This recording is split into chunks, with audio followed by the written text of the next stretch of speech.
30 अगस्त 2013 FIR दर्ज होने के 11 दिन बाद आसाराम बापू को इंदौर से गिरफ्तार कर लिया गया। उसके बाद 5 साल तक वो जेल में रहे। 12 बार जमानत की अर्जी लगी, 12 बार खारिज हुई, ट्रायल कोर्ट में, हाई कोर्ट में और सुप्रीम कोर्ट में भी। और अब दूसरा नाम, बृजभूषण शरण सिंह, 6 बार के सांसद, देश की रेसलिंग फेडरेशन के अध्यक्ष, जिन पर भारत की सबसे बड़ी महिला पहलवानों ने यौन उत्पीड़न के आरोप लगाए, वो एक दिन भी हिरासत में नहीं गए, एक भी दिन नहीं। अगर आपको लग रहा है कि ये आसाराम बापू की वकालत है तो बिल्कुल उल्टा है। आसाराम बापू आज भी एक कन्विक्टेड हैं। मई 2026 में हाई कोर्ट ने उनकी उम्र कैद बरकरार रखी और सुप्रीम कोर्ट ने सजा रोकने से भी इनकार कर दिया। अभी ये केस सुप्रीम कोर्ट में सब जुडिस है। अब एक तीसरी बात जो इस पूरे वीडियो की जड़ है, आसाराम बापू पर दूसरा मुकदमा भी चला गुजरात में।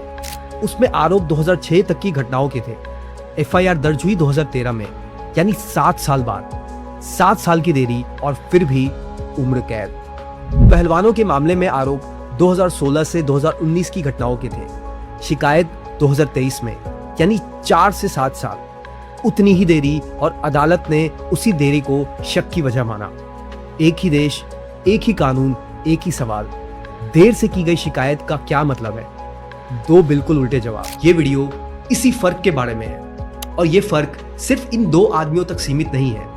जिस दिन आपके घर की किसी लड़की को शिकायत लेकर थाने जाना पड़े, यही तय करेगा कि दरवाजा कितनी जल्दी खुलता है। पहले एक बात जिसके बिना बाकी कुछ समझ नहीं आएगा। देश की हर पुलिस अपने राज्य सरकार के अधीन काम करती है। सिर्फ एक एक्सेप्शन है, दिल्ली पुलिस। वो किसी राज्य सरकार के नहीं, सीधे केंद्र सरकार के गृह मंत्रालय के अधीन आती है। 2013 में आसाराम बापू की गिरफ्तारी जोधपुर पुलिस ने की। उस वक्त राजस्थान में कांग्रेस की सरकार थी। आसाराम बापू किसी पार्टी के मेंबर नहीं थे, किसी सरकारी पद पर नहीं थे। 400 से ज्यादा आश्रम थे, लाखों फॉलोअर्स थे, लेकिन सरकार के अंदर कोई भी कुर्सी नहीं थी। बृजभूषण के मामले में जांच दिल्ली पुलिस ने की, यानी वो पुलिस जो उसी सरकार के अधीन है जिस पार्टी के वो उस वक्त सांसद थे। अब टाइमलाइन देखिए। जनवरी 2023 में पहलवान पहली बार जंतर मंतर पर बैठे, आरोप सार्वजनिक हुए। महीने बीत गए, एफआईआर नहीं हुई। अप्रैल 2023 में वो दोबारा धरने पर बैठे, एफआईआर फिर भी नहीं हुई। फिर पहलवान सुप्रीम कोर्ट गए, तब जाकर 28 अप्रैल 2023 को 2 एफआईआर दर्ज हुई। यहाँ एक बात समझिए, भारतीय कानून में ऐसे संगीन अपराध की शिकायत मिलते ही एफआईआर दर्ज करना पुलिस की बाध्यता है, इसमें मर्जी का सवाल ही नहीं होता। फिर भी यहाँ एफआईआर तब हुई जब देश की सबसे बड़ी कोर्ट ने कहा, और गिरफ्तारी वो कभी हुई ही नहीं। दिल्ली पुलिस ने अदालत में अपना पक्ष रखा कि आरोपी जांच में सहयोग कर रहे थे, इसलिए गिरफ्तारी जरूरी नहीं थी। ये तर्क कानूनी तौर पर सही है। गिरफ्तारी हर मामले में जरूरी नहीं होती। सवाल तर्क का नहीं, उसके इस्तेमाल का है। क्योंकि आसाराम बापू ने भी पुलिस के सामने पेश होने के लिए और वक्त मांगा था, उन्हें वक्त नहीं मिला। कुछ ही दिन बाद वो गिरफ्तार हुए। जुलाई 2023 में बृजभूषण को 25,000 रुपए की निजी गारंटी पर जमानत मिल गई। एक तरफ 5 साल जेल बिना एक दिन की जमानत, दूसरी तरफ 0 दिन हिरासत। 28 मई 2023 उस दिन नई संसद का उद्घाटन था।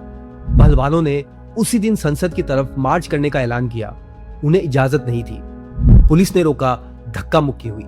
जो तस्वीरें उस दिन आई, उसमें देश की सबसे बड़ी पहलवान जमीन पर गिरी हुई दिखी। विनेश फोगाट, साक्षी मलिक, बजरंग पुनिया, तीनों को बसों में डालकर ले जाया गया। ये कोई छोटी कार्यवाही नहीं थी। उस दिन दिल्ली भर में 700 लोग हिरासत में लिए गए। अकेले जंतर मंतर से 109। आधे घंटे के अंदर 45 दिन पुराना धरना स्थल खाली करा दिया गया। तिरपाल, चारपाई, कूलर सब हटा दिया गया। और उसी दिन पहलवानों पर एफआईआर दर्ज हुई। धारा 147 यानी राइटिंग, साथ में सरकारी काम में बाधा और सरकारी संपत्ति को नुकसान पहुंचाने का कानून। उसी रात को पहलवानों ने खुद लिखा, जिस आदमी पर यौन उत्पीड़न का आरोप है उस पर एफआईआर दर्ज करने में दिल्ली पुलिस को महीनों लग गए, और शांति से धरना दे रहे पहलवानों पर मुकदमा दर्ज करने में 7 घंटे भी नहीं लगे। ये उनकी अपनी बात है, सरकारी